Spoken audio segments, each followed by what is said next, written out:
Mana nishimwe bantu b'Imana dukenyere inkomezi ntacyo tuzoba nahisi yohinduka tuba dufise indirimbo hari iwacu bavuga ngo nahisi yohagarara abadayimoni bagahagarara na shebuja wabo agahagarara mu izina rya Yesu ubwo rugamba dutegerezwa kurutsinda.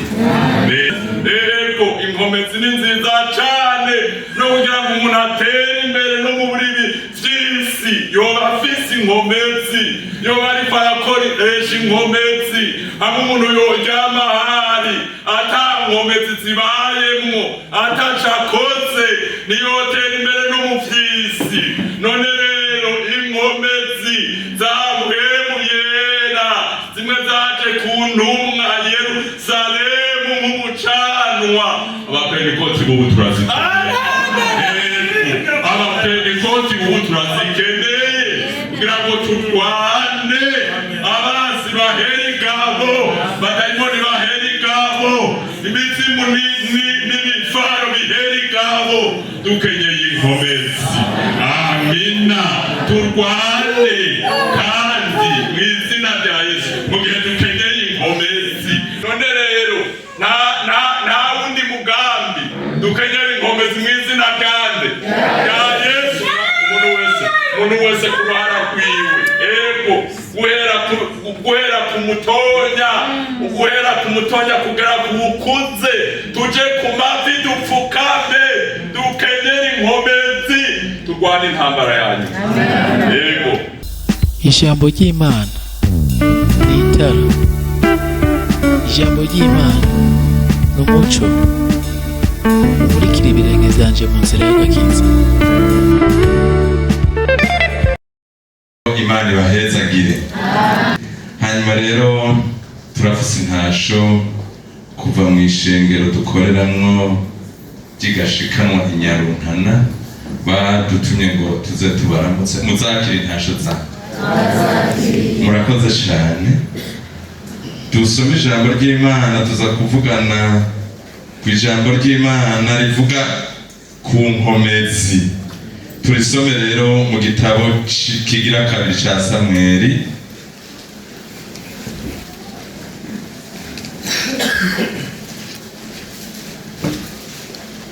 mu gice caho ca 22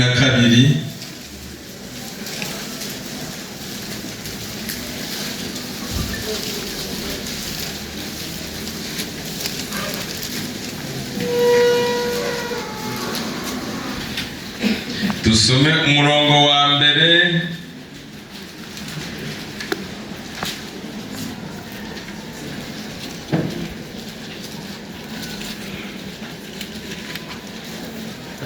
hanyuma tuze gutaruka dusome umurongo wa 40 na 41. Dusome tubona ngo indirimbo ya Dawidi 22.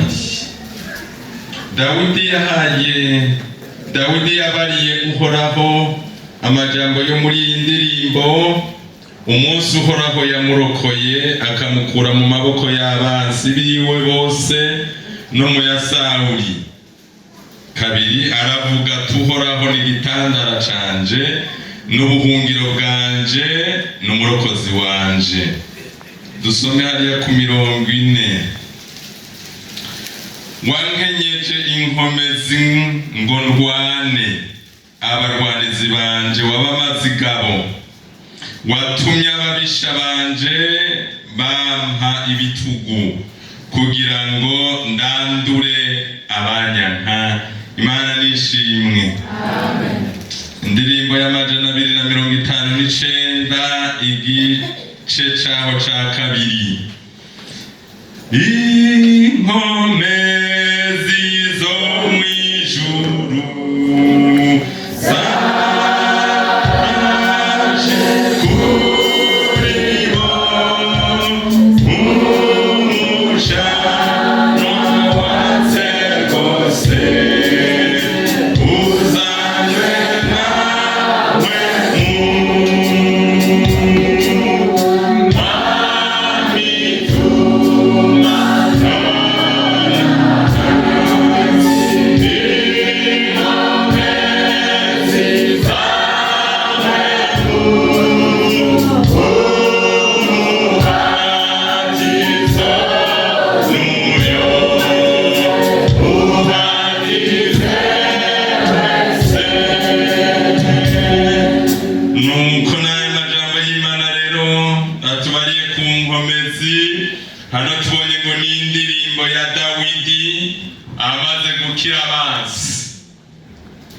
hanyuma rero Dawidi amaze gukira abansi yaciye aririmba indirimbo.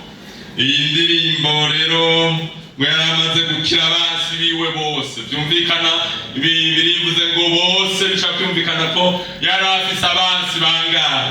Benshi. Yari afise abansi benshi, kandi natwebwe mbega twebwe ni bake?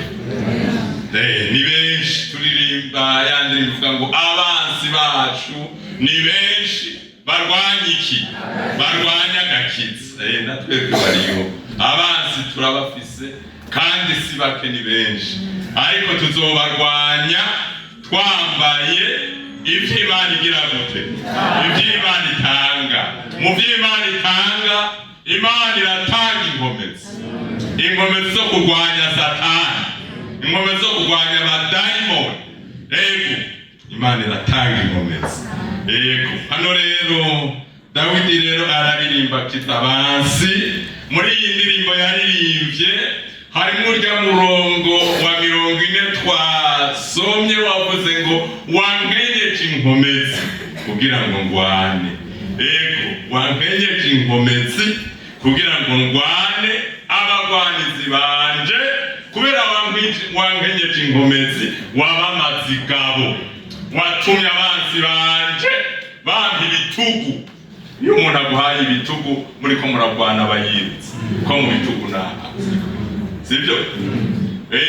Uri kuragwana n'umuntu ukazubona akweretse ngaha, biba bivuze ko umunesheje, abayirutse. Amen. Amina. Dawidi aravuga ngo watumye abarwanizi bampa ibitugu, uko nari nkenyeye inkomezi. Ndabifurije gukenyera inkomezi. Kuko abansi bacu natwe barwanya agakiza si umwe, ni benshi. Ni benshi cyane, bategeye mu nzira nyinshi cyane, bategeye mu bukene no mu butunzi, bategeye mu nzara no guhaga.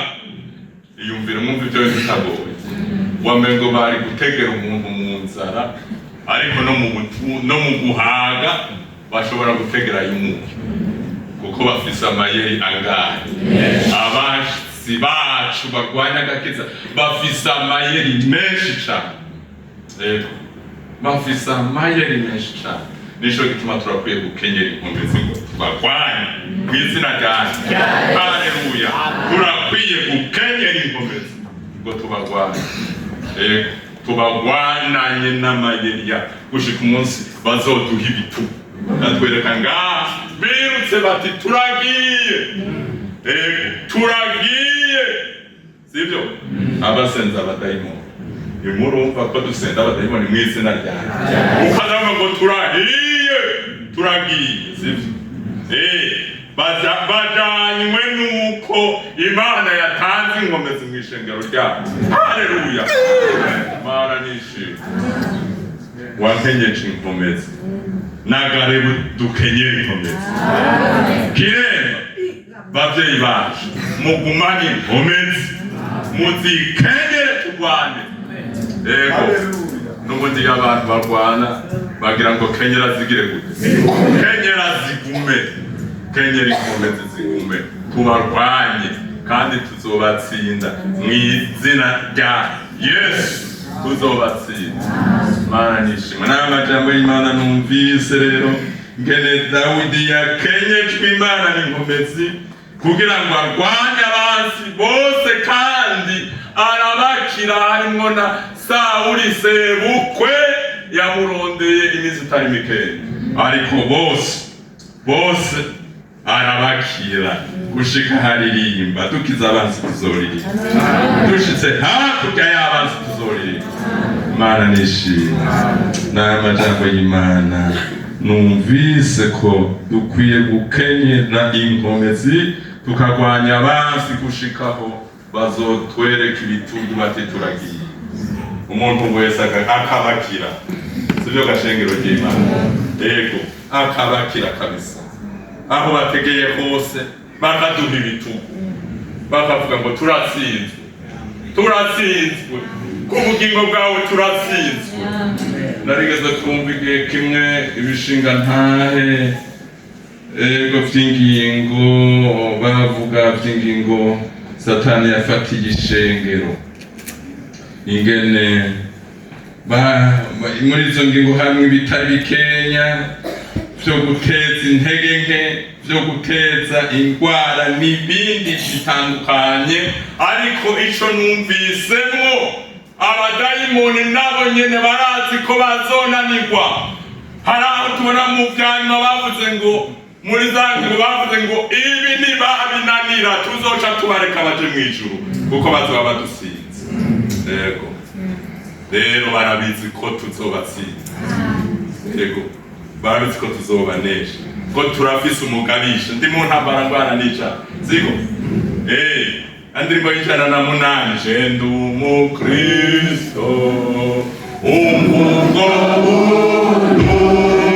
narakijijwe mugwa mu vyaha, je ndi umukristo nahonoterwa n'amarushwa nkaja mu ntambara, je ndi umukristo nkaba umusoda ndi mu ntambara ngwana n'ivyaha, umugabisha n'umwami Yesu nitwa bakumwe nzokwama ntsinda. Ndazi undi muntu yaririmbye indi ndirimbo anesheje ariko akiza abansi, nawe ngo yari yaragwanye. Ego n'umukozi w'Imana Paulo tumuravye mu gitabo kigira kabiri yandikiye Timoteyo, tugaca dusenga Imana kugira ngo dukorane n'umwanya. Cete kigira kabiri Paulo yandikiye Timoteyo, hari indirimbo nayo nyene y'urya mukozi w'Imana. Ego metwo raba hanyuma tugasenga kugira ngo dukoreshe umwanya neza. Kabiri igice ca kane umurongo waho w'indwi, umurongo waho w'indwi. Cete kigira kabiri Paulo yandikiye Timoteyo igice kane umurongo w'indwi avuga ngo narwanye intambara nziza, narangije urugendo, nazigamye kwizera, ibisigaye mbikiwe igitsibo c'ukugororoka ic'umwami wacu umucamanza agororotse azompa kuri wa munsi, kandi si jewe jenyene nzogihabwa, ariko kandi n'abakunze kuzoseruka kube bose bazogihabwa. Imana nishimwe. Uriko urabiraba, iyi ni indirimbo y'umuntu arangije Paulo, ja ku murongo wa 6 yumva ngo ariko arasukwa nk'ibisukwa ku gicaniro. Ego igihe co gutambura kwiwe yumva kiriko kirashika, ariko akumva natambura kwarangije amahoro, kwarangije neza urugendo rwiwe, kandi ni wasoma nawe yari yararwanye. Turabona mu ijambo ry'Imana ngo haraho yarwanye n'ibikoko, agakubitwa n'ibimogo 39 ku munsi umwe. Ivyo vyose abirwana neza. None ngaha igihe ciwe co gutambura kigeze, aravuga ngo narwanye intambara nziza. Ego yarakenyeye iki? Yarakenyeye inkomezi, yabaye akenyeye inkomezi. Ego abana n'ibikoko muri Efeso akenyeye inkomezi. Ego kabisa ararwana akenyeye inkomezi. Ego ararwana, ntiyarwana wenyene. Ego inkomezi z'inyama zizoturwanisha. Bantu b'Imana naho mwahashitse kuko mufise inkomezi. Inkomezi ni nziza, zituma umuntu ava aho yarari akagira ahashitse. Ego inkomezi ni nziza cane, no kugira ngo umuntu atere imbere no mu buribi vy'isi yoba afise inkomezi. yo bari farakoresha inkomezi hamwe umuntu yoryama hari ata nkomezi zibayemwo atacakoze niyotera imbere n'umufyisi. None rero inkomezi zabuhemu yera zimwe zaje ku ntumwa Yerusalemu nk'umucanwa. Abapentekoti bubu turazikeneye, abapentekoti bubu turazikeneye kugira ngo turwane abansi bahera ingabo, badayimoni bahera ingabo, imizimu n'ibifaro bihera ingabo. Dukenyeye inkomezi, amina, turwane kandi mu izina rya Yesu. Mu gihe dukenyeye inkomezi, dukenyeye inkomezi. Dawidi mbega byagenze gute? Ariko arisigura imbere ya Sawuli agaje kurwanya Goliyati, yavuze ngo iki? Ngo n'igihe narindagiye intama nahita ubuyaza, nahita ubuyaza ngo intware intama. Abakozi b'Imana, nahita ubuyaza ngo intware intama. Yaraza ngo yansumira nanje nkayisumira, ngo yarakenyeye yafata umwagazi w'intama ngo nkayifata gushika ndayitabuye nkayata umwagazi w'intama. Kuko yari yarakenyeye inkomezi, azikenyejwe n'Uhoraho.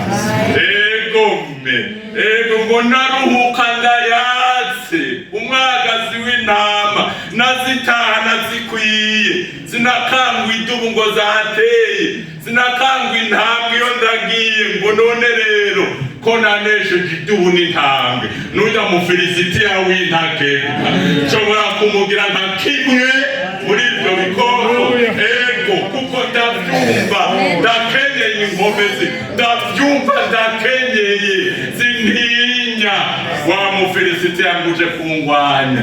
Mbega mbaye bwahuzana agakoni, ndakenyeye inkomezi, uje kungwanya ufise agakobero n'amacumu, ariko jewe nje kukurwanya mu izina ry'Uhoraho Imana ya Isirayeli. Iyo wacokoye ngira ndakubagira ibisiga uyu munsi, Abafilisitiya bose bamenye ko muri Isirayeli hari Imana. Amina. Mana nishimwe, bantu b'Imana, dukenyeye inkomezi, ntacyo tuzoba, nahisi yohinduka. Tuba dufise indirimbo hari iwacu bavuga ngo nahisi yohagarara, abadayimoni bagahagarara, na shebuja wabo agahagarara. Mu izina rya Yesu urwo rugamba dutegerezwa kurutsinda. Rero dukenyere inkomezi, bantu b'Imana. Za zindi abigishwa bari bakenyeye, zimwe twaririmba, inkomezi zaheye zo mw'ijuru zaje ku ntumwa nk'umucanwa. Wase rwose uzanywe na mpwemu asa gute? Uzanywe na mpwemu. N'amajambo y'Imana niyo numvise, bantu b'Imana, bashinga ntahe, bapfasoni, rwarukamwo muri ngaha. Tugeze mu minsi ya nyuma, abo tunigana saba inyama n'amaraso. Ego muri bivyarivye ngwese kurwana intambara utabonesha amaso, naho woja ku misozi ntiwigera ubibona, ariko vyovyo ngo biba bikubona, sivyo? Biba bikubona, ivyo utabona vyo birakubona. Ego none rero nta wundi mugambi, dukenyere inkomezi mu izina ryande rya Yesu. Umuntu wese kuruhara kwiwe. Ego guhera ku mutonya kugera ku ukuze, tuje ku mavi dupfukame, dukenyere inkomezi, turwane intambara yanyu. Ego tuze turirimbe nka Pawulo, nagwanye intambara imeze gute? Narangije urugendo amahoro, ibisigaye mbikiwe igitsibo, ico umwami azoba. Ndabifurije tuze turonke igitsibo. Ego twese tuze turonke igitsibo, kandi twese dukunde kuzoseruka kuyiga. N'abaje uyu munsi ko twese ngo n'abakunze, siko n'uwo bikunze uno munsi ngo nanje ndashaka igitsibo, nanje ndashaka kuja mw'ijuru. Yoba yaje uyu munsi ati nanje ndashaka kuja mw'ijuru, nanje ndashaka ndarikunze kuzobona ubwami bw'Imana.